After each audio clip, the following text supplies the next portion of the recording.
Alright, so I started out with a couple of these kind of staves from some oak fence boards, and I used them to make a Viking chair. And I thought I'd post a video, but I don't know what happened to it. It turned out pretty good. Real easy project. But I had these two cut pieces left over, and they were basically perfect for that Japanese splitter. And I'm just basically, I was going to make a hickory handle and stuff, but I've got these red oak staves essentially.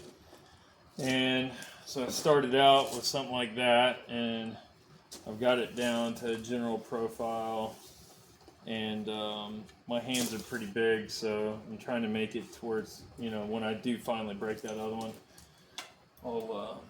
it'll be pretty good for me. But it's all hand tools. This is a $5 small block plane that I got from a yard sale. Sharpened it up, cleaned it, oiled it, and I've done the majority of shaping with this. It just kind of shows you what you can do. Like, if you keep your scraps, it's like a good reason to keep your scraps. So I really don't throw much of anything away. And this would be way stronger and way more comfortable for me. Because the other ones, it's not uncomfortable, it's just not awesome. And it's really small. I'll leave a lot more material up here at the front where the head will be. And then before I do anything, I'll put a strike collar on it. I'm actually thinking about tanning my own deer hide this year. I'm not sure if I'll actually do it. I've never done it, but it can't be that hard.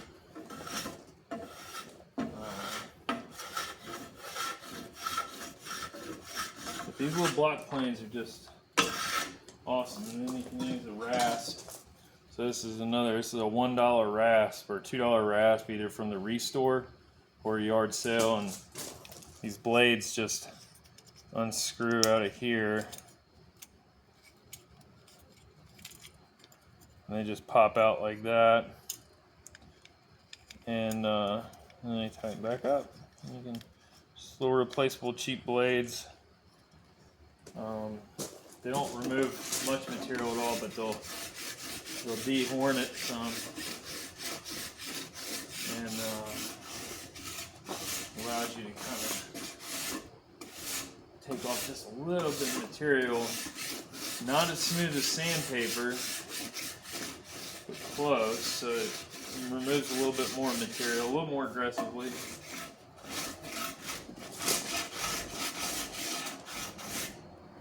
And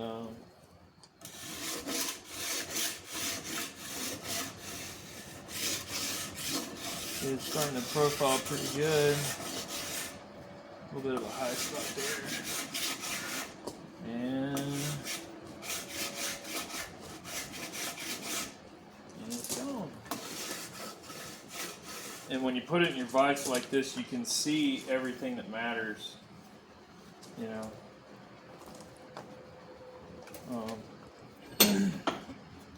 And every once in a while you can flip it around. And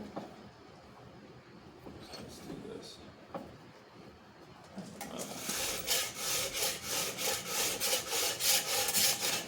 Slip it out real good.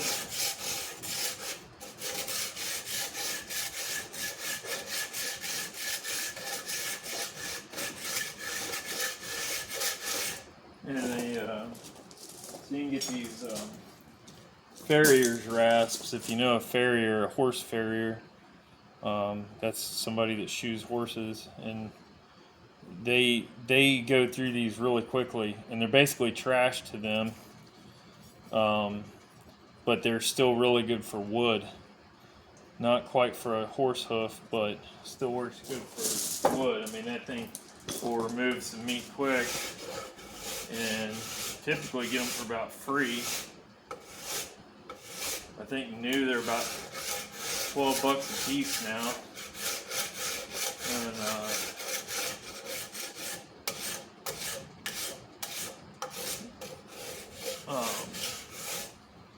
I've never actually paid for one. I have seen where people sell like a box of 100 for like $20, and you can pretty much bank that maybe a quarter or half of them are essentially going to be trash. But then you can take those, and if you know somebody that makes knives, they make tremendous knives. And you know, good little barter deal.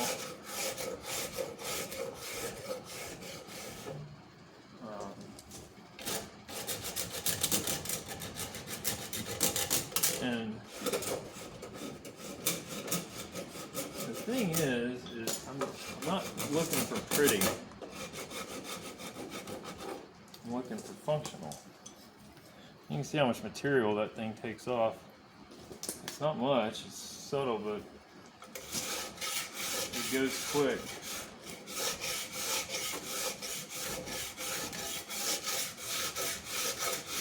And this is all hand tools, and I use my great-grandpa's draw knife. I don't know exactly how old it is, but it's at least 150 years old. At least. So, there's that.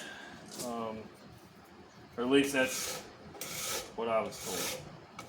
So, regardless, it's old. And you can see it's starting to come together. I need to make that heel just a little bit steeper where you can really get a hold of it. Maybe bring it up in here. But it's starting to get there, and I want to leave as much meat up here as possible. And the problem is there is a little bit of a knot there, but I just need to smooth that out. You don't want any knots if you can help it, especially an axe handle.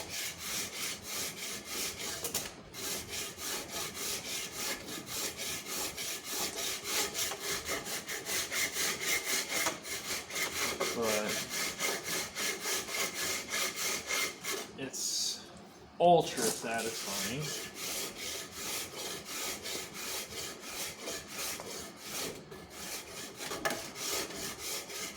to do this. And even if you I've screwed them up before, and I don't know why, it just doesn't bother me. It's like, alright, whatever. And I've got two, so I can't think of anything else it'll be used for, because that eye wood, where the eye will be, there's not enough there. And obviously, you know, the grain orientation won't be awesome on this, but I don't really care. If I break it, I'll make another one.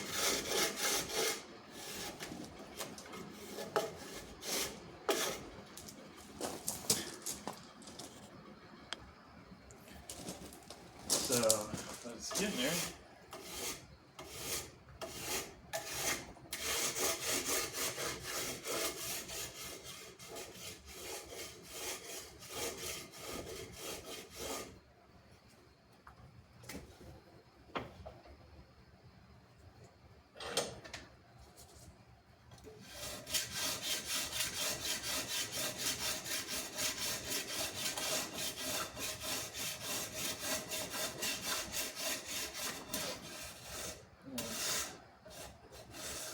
Just unbelievably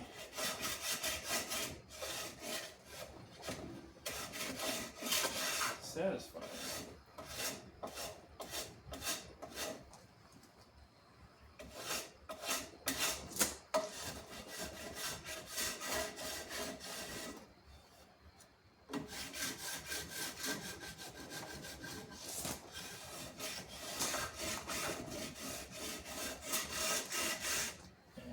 The thing is, I don't even know where I would buy it other than getting on eBay and contacting the dude I bought that axe, that splitter from. I think I'm just stuck making my own. Yeah, we're getting a little bit of a curve into it. Let's see if we can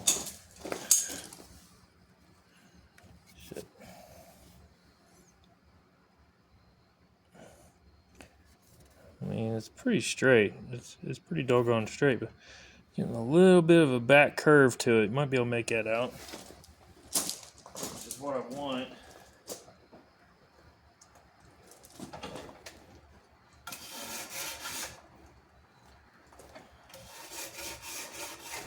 And this isn't going to be the best wood in the world for this purpose, for this application. As I said, I don't care.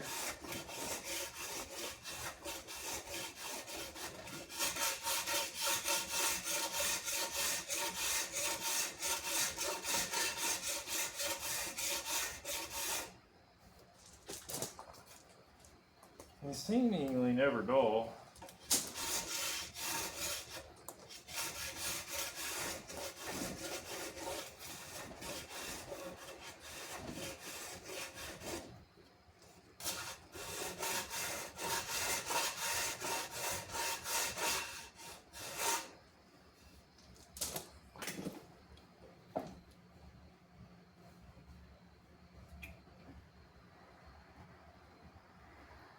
So I think what I'll do is I'll start rounding this guy some. I just don't want to go much past that. Let me mark that. So we want at least 2 inches of eye. I'd say it's pretty close. We don't want to go anything past that. But part of the problem on that other one was that it was squared off.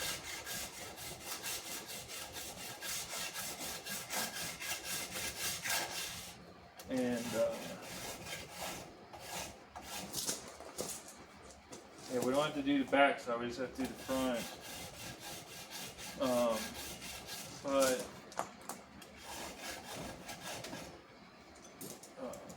yeah, part of the problem was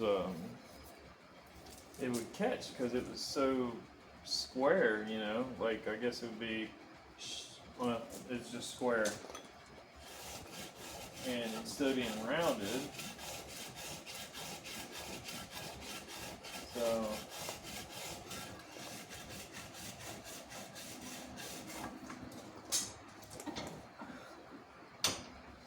let's try it like this.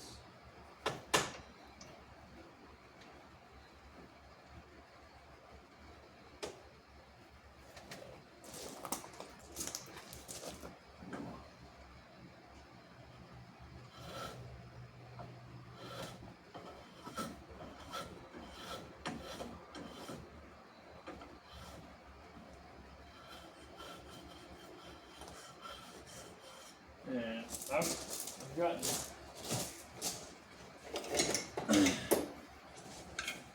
most of my planes from yard sales.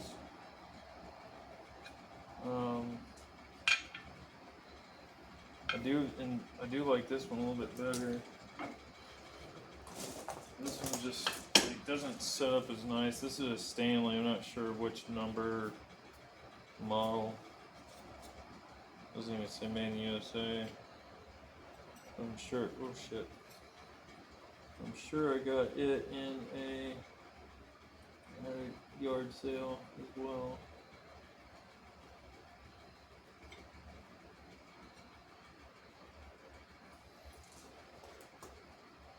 Shit.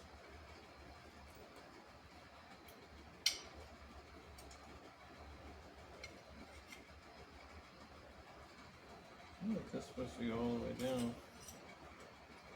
That doesn't want to do it, does it?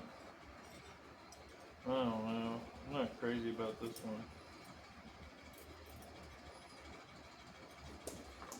But it's sharp. Yes,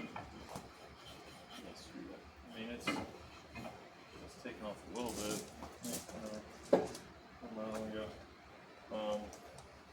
I mean, I see this kind of stuff, and if it's relatively inexpensive, I just buy it whether I need it or not.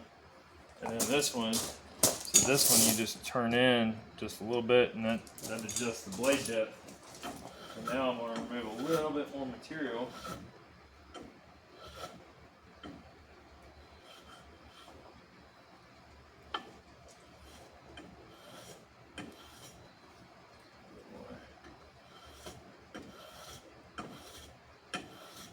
you can really get it perfect.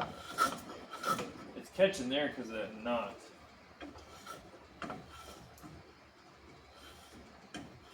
And then really just get quite a lot done with the rasp, but I don't want to do that. So and then the rasps have an aggressive side, a really coarse side, and then a less coarse. It's still fairly coarse, but it's a little bit finer. And then both edges are done, so you can get in and cut grooves and stuff like that.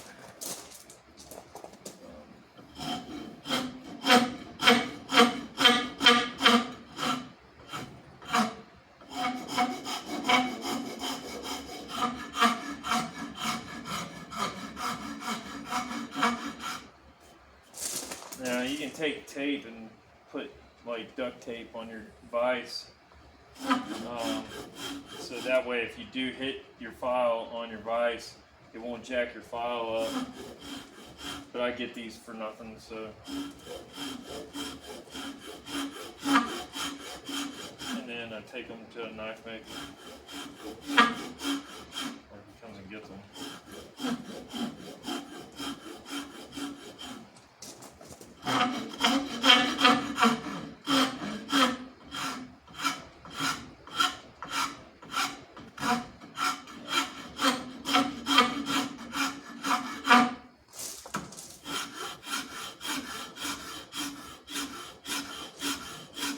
So you push down hard, and then you relax coming back. Push down hard, relax coming back.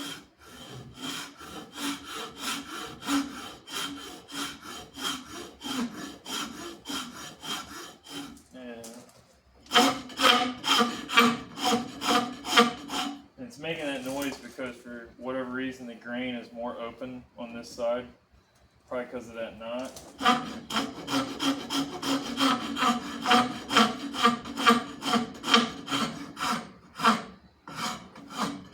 This thing may not even last a couple swings, but I don't care. Don't care.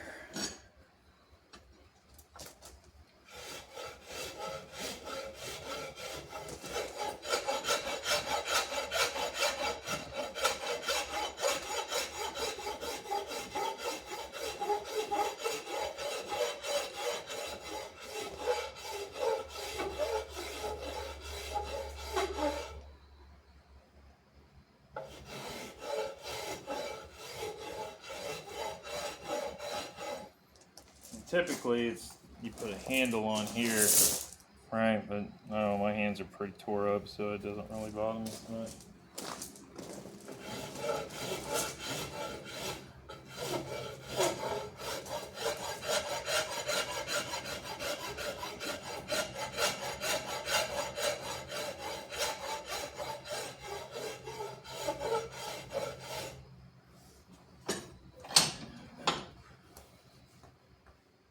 In there, it's really straight. I feel like that needs to come out a little bit more though.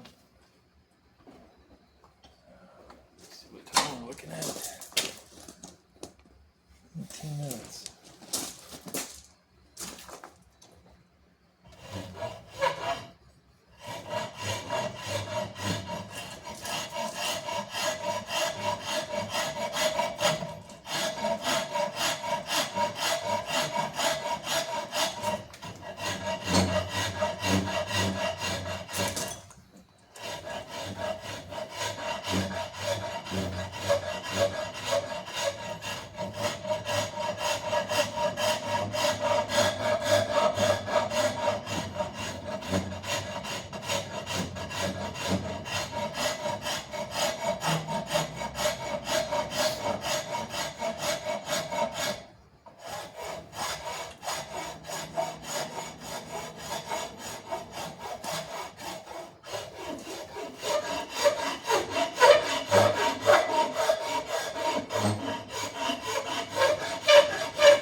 So obviously some sanding and a little bit more shaping but that's, it's just a rounded stave, really.